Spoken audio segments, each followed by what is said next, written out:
নির্বাচনে জয় নিয়ে আত্মবিশ্বাসী বনগাঁ দক্ষিণের আমজনতা উন্নয়ন পার্টির প্রার্থী কবিতা সর্দার। এদিন টিকিট পাওয়ার পরেই তাকে ফুল দিয়ে সংবর্ধিত করা হয় দলের পক্ষ থেকে এবং কর্মীরাও যথেষ্ট উৎসাহী। তিনি আমাদের জানালেন যে দল আমাকে যেখানে টিকিট দিয়েছে আমি সেখানেই লড়ব এবং আমি যথেষ্ট আত্মবিশ্বাসী এই জয়ের ব্যাপারে, কারণ আমরা উন্নয়ন যেটা বলেছি আমাদের আমজনতা উন্নয়ন পার্টি, আমরা সেটাই দেখাবো যে কীভাবে উন্নয়ন করতে হয়। এই সরকার যা করছে তার থেকে আরও অনেক বেশি উন্নয়ন করব, এমনটাই জানালেন আমজনতা উন্নয়ন পার্টির প্রার্থী কবিতা সর্দার। আসুন তিনি কি বললেন শুনে নিই। দু একদিনের মধ্যেই প্রচার শুরু করছি। আমরা চাইছি যে আমরা সাধারণ মানুষের কাছে যাই, গিয়ে তাদের যা যা প্রবলেম আছে সেগুলোকে আমরা যতটা আমাদের তরফ থেকে চেষ্টা করব আমরা শর্ট আউট করার। শুধু প্রচার করলেই হবে না, যেই কথাটা আমরা কমিটমেন্ট দেবো সেটা যেন আমরা আপকামিং ডেটে করে দিতে পারি, সেরকমই আমাদের ভাবনা চিন্তা রয়েছে এবং এটার উপরেই আমরা ফোকাস করছি। আমার ফুল টিম এবং আমরা খুব শীঘ্রই প্রচারে নামবো। ইতিমধ্যে বনগাঁ দক্ষিণ বিধানসভা থেকে কোনো যোগাযোগ করেছে আপনার কেউ? হ্যাঁ, করেছে। আচ্ছা আচ্ছা, কি আশ্বাস দিয়েছেন তাদের?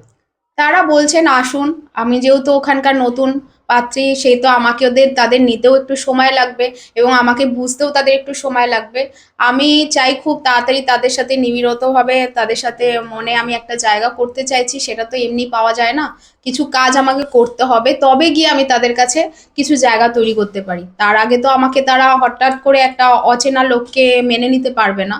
তো আমি চাইছি গিয়ে আমি সবার সাথে ইন্ডিভিজুয়ালি দেখা করে যতটা শিগগিরই আমরা প্রচার শুরু করে দেবো, কারণ অনেকটা বড় পথ, সেটা আমাকে অনেক তাড়াতাড়ি শর্ট আউট করতে হবে। খুব কম সময় আছে আমাদের হাতে। প্রচার শুরু করার আগে কোনো মসজিদ বা মাদ্রাসা বা মাজার বা মন্দির এরকম কোনো জায়গা আমরা প্রচার শুরু করার আগে আমরা দুটো জায়গায় যাচ্ছি। আমরা মন্দির এবং মসজিদ দুটো জায়গাতেই আমরা আগে পুজো দিয়ে বা মাজারে গিয়ে আমরা প্রার্থনা করে আমরা প্রচার শুরু করব। জেতার বিষয়ে কতটা আশাবাদী?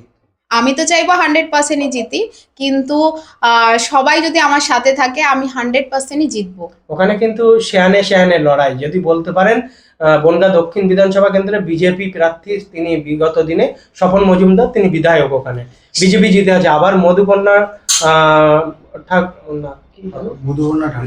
ঋতুপর্ণা আড্ড, তিনি প্রার্থী হয়েছেন তৃণমূল কংগ্রেসের। লড়াইটা কেমন ভাবে দেবেন? শুনুন, সবাই সবার জায়গাতে কিছু না কিছু ডেফিনেটলি করছে এবং আমাকেও করতে হবে।